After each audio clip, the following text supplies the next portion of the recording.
excited to be part of your evening. We're in the evening in Nigeria, and sharing my thoughts with you on a very important subject of a startup. By the mercies of God, about 12 years ago, my wife and I started a school, and the Lord blessed the work. And that's one of the reasons I want to share the basic principles that helped us to grow from two pupils, my son and my daughter, in 2014. October 8th is our Founders Day, and we grew the school. The Lord helped us, and the Lord grew the school from two pupils to close to 400 pupils. The name of our school is Life of Christ Schools. And the principles I want to share with you today, they are universal principles. They are principles that you can confirm, principles that will work, whether it is bakery you want to start, or whether you want to start a water business. Anything at all you want to do, the principles I'm going to be sharing with us today are principles that are applicable to any type of startup. In 2014, I went to school in 2010. I was a full-time pastor with Triumphant Christian Center in Ikeja, and I went back to school, Unilag, and picked up a PhD form. Afterwards, I finished my master's. And then in 2014, after I've taught, I did extramural classes inside PWD. Many of my students may be watching me right now. I did a lot of job, serious job. While I was there, I did home lesson. I also did a group lecture inside one of their primary schools. And then after a few years, we started the school in 2014. And the very first thing we did was we looked for the name of the school. Many of the times when people want to start a business, they join the name of their wife, the name of themselves, and the name of their children, and they form something very awkward. That wasn't our own case. We already have the name of the ministry, which was drawn from John chapter 8, verse number 12. So the very first thing that will impact seriously, significantly on your startup is the name. Somebody, but I don't believe. Okay, it's you against the odds. The most important thing I believe is the name.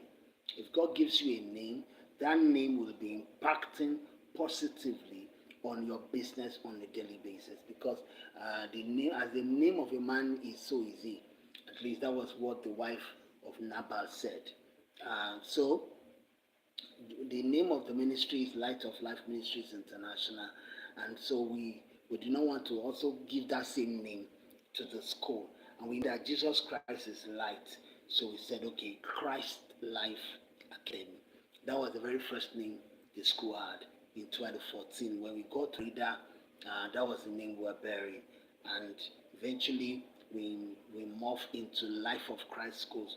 When we went to Lagos State Ministry of Education and we did a name search, we decided, they said no, that Christ Life is no longer available. We said, okay, what about Life of Christ? Since it's still the same thing, it's just a question of arrangement. Christ Life and Life of Christ. And the Life of Christ was approved, and that was what we bore for 12 good years, and God was faithful. 12 good years of fantastic manifestations of God's blessings, of fantastic transformation in the life of the children that God sent to us, of mysterious impact upon the community where the business was planted. I can assure you it was.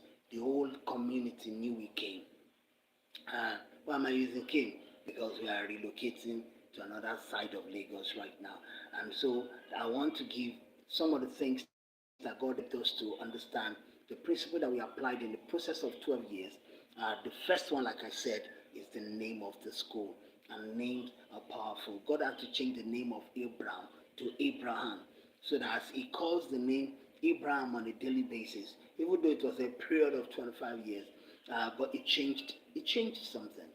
Eventually, it sank into the spirit, the human spirit of Abraham, and Abraham eventually became the father of nations today. Now, the name is so important. You may even need to change the name of your business, even if it's just a combination of the alphabet of your name and that of your wife and that of your children, and the name is awkwardly looking, then you may really consider it. But if the name is beautiful, why not? You may want to retain it, but please get a good name. Number two, we started small. We started small. We looked for a place, and by divine direction, we came to. We're living formerly at Orelope bus stop.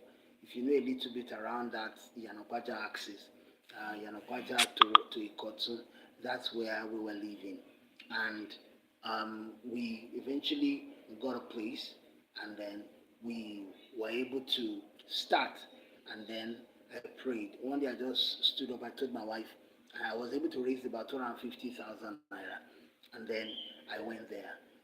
I stood up and I went straight to around Odueron, if you are going towards the Godo, and then I crossed, and then I met with an agent. The agent eventually took us to where we are today. Location is important. Yeah, it's been said that if you miss your location, you may miss your allocation. Location is key. If you are starting any business in life, don't just go and start where everybody is starting. Don't go to Oshodi because everybody is going to Oshodi. Don't go to Yanopaja because everybody is going to Yanopaja. Anywhere you want to go to, in Lagos or outside Lagos, wherever you're watching me from, UK, US, please be certain that God is sending you to that community. It's very important. And so they took us to one building. It's a 3-bedroom flat, and when they told me the cost of acquiring this rundown building, no window, no burglary, no door, the fence was poorly made, then I raised my hands up and said, God, is this the place? And God said to me, this is the place. Oh, that was the joy filled my heart. And then, how much was it? 2014. How much was it? It was 70,000 naira. 70,000. That was the cost of the building at that time, and the cost of paying for the rent. And then the people that managed the building, they asked us to pay for close to double the price. I paid 80,000. So 70,000 plus 80,000, that was the amount we paid, and then we moved in. I would have loved to show you, but I think I will still do another documentary on the work. And then eventually, the place we started, and we started with 2 pupils, my son and my daughter, just 2 pupils. And my son, I think he was in primary 3 or primary 4 at that time, and my daughter was in nursery school. And then number two thing we did was make sure you get divine direction about location. You cannot, if you miss your location, if you miss divine direction on location, the business is almost half gone. And then we started. One of the things, because I'm also a pastor, I've been a pastor for a while before the school started. One of the things I noticed about the school is that about as at all. It doesn't matter whether it is plastic you want to sell, or you want to start a school, or you want to start a manufacturing concern. Please understand that you will need God at the core of that business. Now, it doesn't matter what you believe in, that makes things to work. And that was what we did. We made God the center. We prayed like a church. You need to see. If you see anybody who lives in Arida, please ask about Christ. Tell you, we prayed like it was a church every day. In the morning, we will shout, we will cry to God, and you can be too sure people laughed. They laughed us to scorn. They said, "You want to take your school to that school where there are just 4 people?" But we stayed at it. My wife is a graduate of Nang University, studied early childhood education. I had master, did work. We prayed, sir. My wife and I. And we prayed, and we did the work. We're teaching. I'm a math expert. My wife is an early childhood expert. So He was coaching the children that couldn't write before we came to that environment. They started writing. You see a child of 4 or 5 years that could write 1 to 1,000. I mean, it was explosive. The news went round that hey, you need to get to that school. And then the big schools in that area, Golden Touch, Prime Wheel, Jafandos, um, Hopewell, those are the big names there. And then they started hearing about us. And then they were surprised because some of the pupils who pull out of their school started coming to us. When they came to us, they started having results. It was marvelous. It was absolutely marvelous. God helped us. Why? Because we made him the core of our business. Whatever it is you want to do, please don't even downplay the place of prayer. You need prayers. You need prayers. You need prayer because there are people who will want to shut down what you're starting. What you are starting, they are already in it. And the only way they can survive is if they don't have competition. And so you are coming to come into their market space and you are looking for a foothold. So they are going to do everything. They will use bad mouth. They're going to mudsling you. They are going to blacklist you. They will say a lot of stuff. It will take God for you to survive. Are you hearing me, somebody?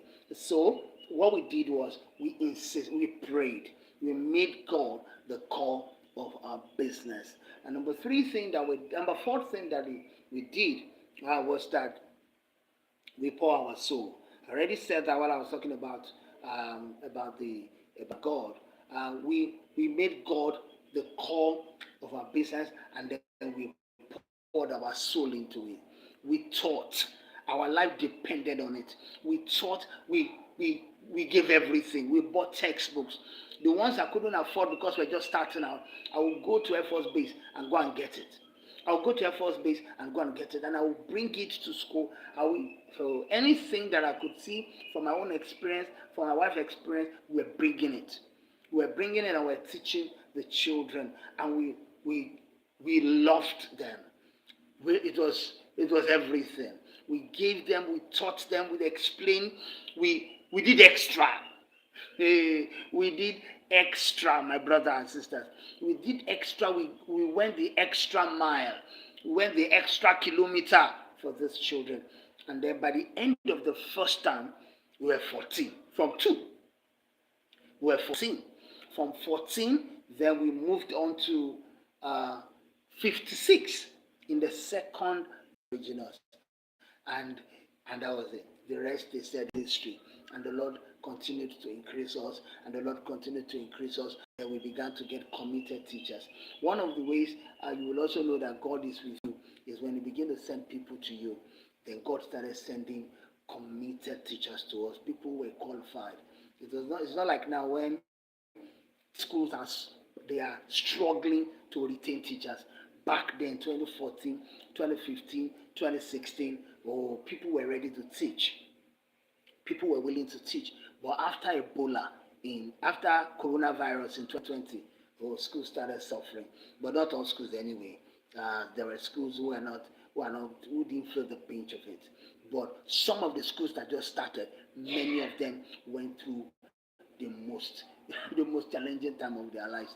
But back then, God gave us stability. We had people who loved the school, who loved our passion, and who continually gave themselves to the vision. They were interpreting the dream for us. Now, apart from teaching, apart from looking at the curriculum, writing lesson notes, my wife was in charge of that. We insisted that our teachers must write lesson notes. We followed them up. We did work. No, Arida knew we came. That's the truth. Ask anybody around that area. They knew. Arida is along Council to a Cotton. Is in front of UBA. That's the bus stop. Like Christ of Life Schools, there is no way. You ask anybody and they will tell you they don't know Life of Christ Schools. It was an explosive time. Now, what other thing did we do? Apart from the fact that we were teaching, apart from the fact that we were impacting the children, we also, as a startup, please understand, don't set your price with the price of the people who have already gained the bulk of the market share. You are starting a business and it's service oriented like a school. make sure that your penetrating market, your market, please understand this one. This is not rocket science. If you are ever going to survive in business, then your market entrance price must be quite affordable. They don't know you. You have not proved yourself. They don't know you from anywhere. You are just starting out. Okay? And so you must make a price that is affordable. You must make a price that people can afford. Please, this is very key. You must understand this. And so our price was quite affordable. Far back in 2014, we're charging 5,000 per term. And then gradually we started improving it, started increasing it as the Lord begins to establish us, as we began to have impact, as we began to have results, as parents began, they started saying it by themselves. They started helping us to amplify it. But initially, we made the price affordable. Another thing that we did when we started, especially by the second term, we gave scholarship. Somebody say scholarship. Yes, we did. We gave scholarship to people who couldn't afford, even as little as our fees was that time.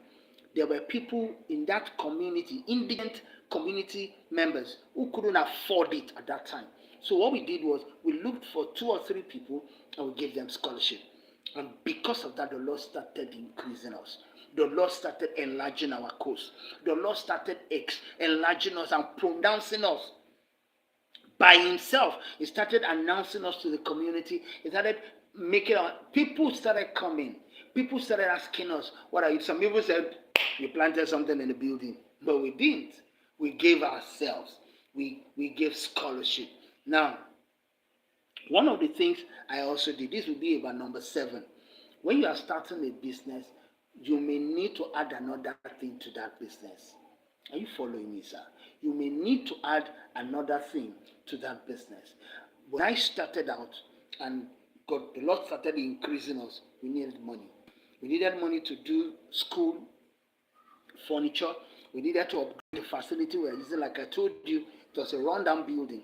And so I was now doing lesson. I was collecting daily contribution, and I was also teaching extramural classes inside Air Force Base at PWD. So if you start a business, don't put the impact, don't rely solely on that business. You may need to even be doing something else to pump into that business, because you know that this business is long term. So that's what I was doing. I went to Air Force Base and I was going there and I was teaching. And I would bring the money from there and I would put it inside the business, and we made doors. We made chairs. We did a lot of things. We asked so many things that we did, that people that gave us the opportunity to upgrade the facility while we were expecting that money would come.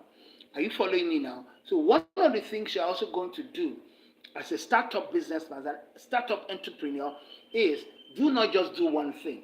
You will keep doing other things along the line that will bring instant money to you, that you will use to upgrade that business you're starting. That startup business needs support from another business. So I was also providing service at Air Force Base, and I was using the money to promote this school we just started. Now, one of the other things we did, we looked for expensive uniform. Expensive. Oh boy. The uniform we were using at that time was not the uniform for a startup. But because we wanted to make a mark.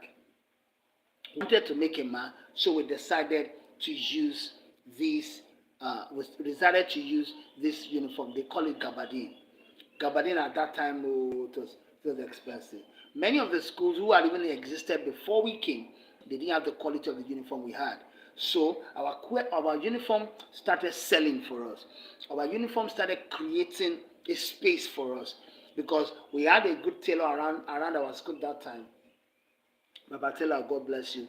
The man is in Ile-Ife now, doing extremely well for himself. Now, the man was sewing it for us. We got another tailor that could sew the female, very, very, very skillful tailor too. And then So we had a good one that was sewing the male, we had a good one that was sewing for the female, and it was fantastic. Look, if you are starting a school especially, make sure that your uniform is attractive. And then eventually we tried to put a monogram on it, but it wasn't that. We didn't follow up on it, but our uniform was unique. In that environment, it was the first of its kind.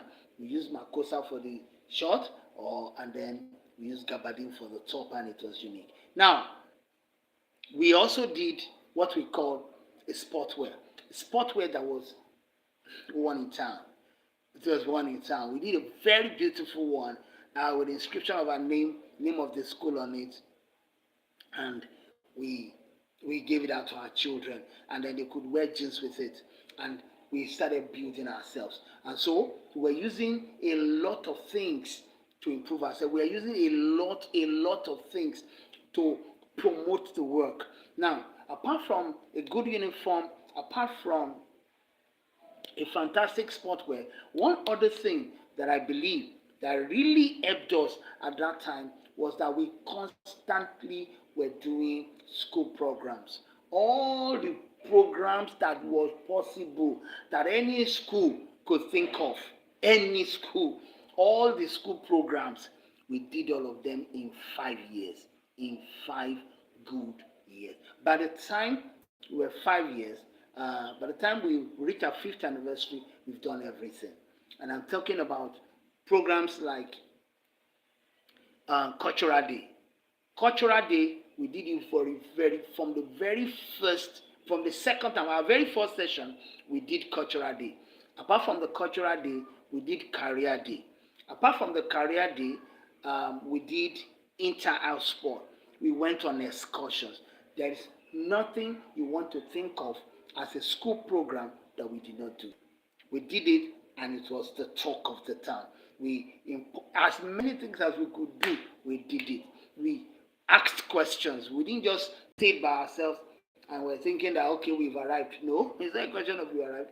It's a question of asking people who are doing better than you and seeing how you can impart knowledge from them and apply it to what you're doing. And that was what we did. And the schools, let me tell you something, the schools around our area, who've been there for 5, 6, 7 years, some of them 10 years, started sending people to come and record our programs. And I'm not kidding, and I'm not flattering you. I'm saying what actually happened. They brought their phones and they recorded our programs. Why? Because it was top notch. Because it was talk of the town. We improvised. We did a lot of things. We asked people. We asked questions. We involved the parents. Our parents, they were our real partners. We prayed for them every day. When they come to pay, we prayed out our heart for them. We did not treat them with levity. We did not ask them to go away. No, we incorporated them into our system as a school, and that really helped us. Our parents, they were very supportive. In fact, we were not even printing flyers at the time. Our parents were the major organs of our advertisement. They were the ones bringing people, and then we rewarded them. So you may also apply that in your business. As a business owner, as an entrepreneur, as a startup, please understand that when customers are referring, they are doing word of mouth for you, make sure you reward these people. And I can tell you, within a space of 5 years, from 2 pupils, we grew to 386. And I am not lying. These are things you can confirm. Come to our reader, ask about Life of Christ schools, and they will tell you that all the things you are hearing from this video are real. I did not add to them. I'm only telling you the things we did by the mercies of God, and God promoted us. Now, we started the school in 2014, and then we improved the facility. It was so much. We put money, we plastered the building, we put burglary on the windows, we put doors, iron door, wooden doors. We did all of that. And in a short while, the owner of the property, a police officer, came and said, no, I want to use my building. Apparently, people in that community, some of them who didn't like our progress, went to go and tell the man and said, these people, they'll take over that building from you. I said, how is that possible? When they told me that this is what the man is feeling. I said, but you're educated. You're a police officer. How is it possible that we will take over this property from you? Anyway, he said we should go. And so from 2014, by 2017 November, we had moved to our own property. The only issue with that property is that we own the building, but we don't own the land itself. That's part of the mistakes we made at that time. I can't make such mistakes again. It's not possible. It's not possible. But that was what we did then. And then we thank God everything went well. We are still in that place. We built 22 classrooms in that place, and the Lord showed us His great mercies. The Lord blessed the work. I believe you've been able to pick one or two things from the things I've shared with you, and I believe that your own testimony is one of the things that we're going to be reading very, very soon. We're going to be listening to you. Please feel free to reach out to me. Feel free to tell me how you feel about this broadcast and about this